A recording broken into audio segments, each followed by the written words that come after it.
are you? Welcome to the Mama Shoshana channel. I am Shoshana Mizell, and I'm so happy you're here. Please subscribe, like, share, and comment if you feel inspired to.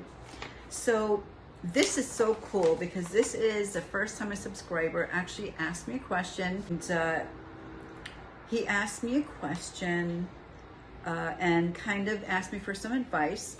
So I asked permission to actually talk about it through a podcast, of course anonymously, and he said yes. So we're gonna get right to this. We'll be right back. So here we go. Now I just want to preface this with this gentleman is about in his late 20s, early 30s. He is from another country, and he goes to school here in the US. And this is what he wrote me. He wrote, "Hello artist, since you were a life coach mentor from your broadcast and also have experienced different types of challenges and of course managed to do well, I would like to share with you something. Even though I do remember that you told me I did manage to surpass most of my pandemic anxieties that I had, plus people, I was able to talk to people again. The feeling of rejection of some of them makes me feel drained and does not give me the same opportunity to surpass this negative feeling in separate situations without letting small things affect me." Just like when he was a teenager and he had dyslexia and teenagers would make fun of him and he felt awkward. So basically here, he's telling me that during the pandemic, I guess felt very stressed out, like a lot of us did. He, wasn't going anywhere. He was staying at home with his family.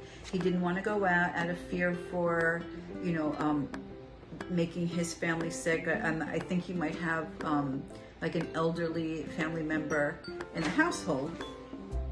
But then he goes back to when he was a teenager and being made fun of because he had a learning disability. So I asked him a couple of questions. I asked him, first of all, what were the anxieties during the pandemic you had?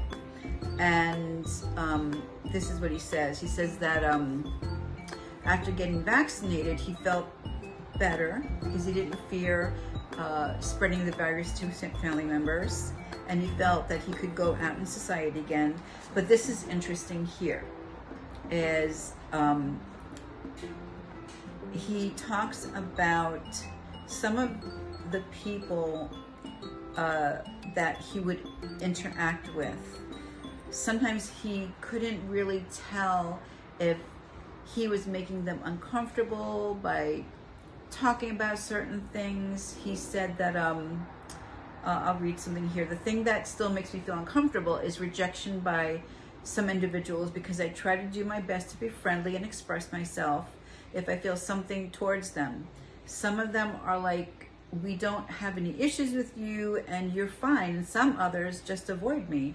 This makes me sad because they cannot separate situations or easily comprehend how they feel. So I could easily understand whether their personalities are hostile towards me or is it because of the pandemic." So, this to me, and first of all, I want to thank this person so much for sharing this with me. And again, I am not a therapist. I am not a professional anyway. I am only an expert in what I've been through life. I'm only an expert on how I've handled things. And I'd say there were two parts to this. One thing is understandable is, during the pandemic when it was at its highest rate, people were getting very sick, people were dying.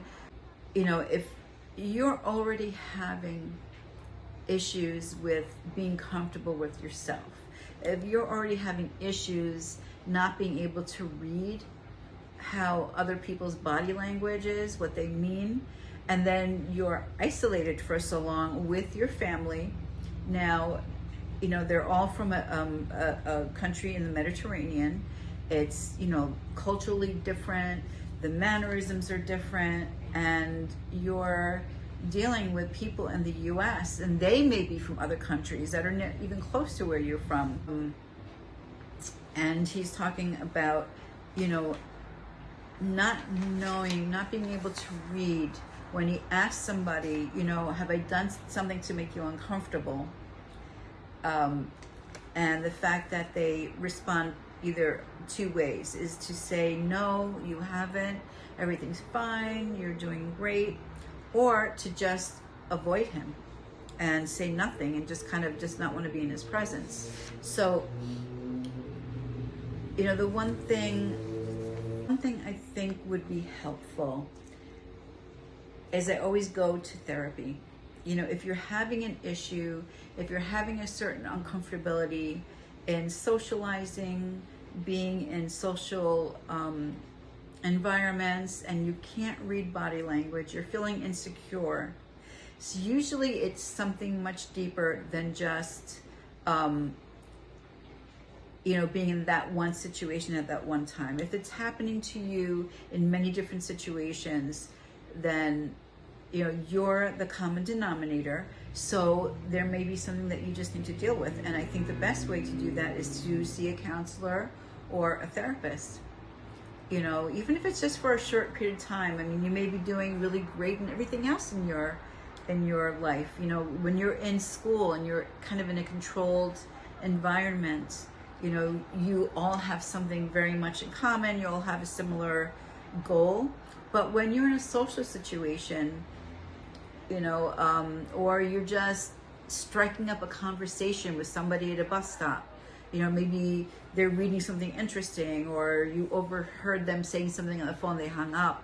Being able to maybe look at somebody first and see if they make eye contact with you, you know, and they smile, that is definitely a great signal that they might be open to a conversation. And if you know, look at somebody and they just look at you and they look away, it's probably, you know, that is probably signaling that they're not interested in conversing. They're not interested in socializing. And another thing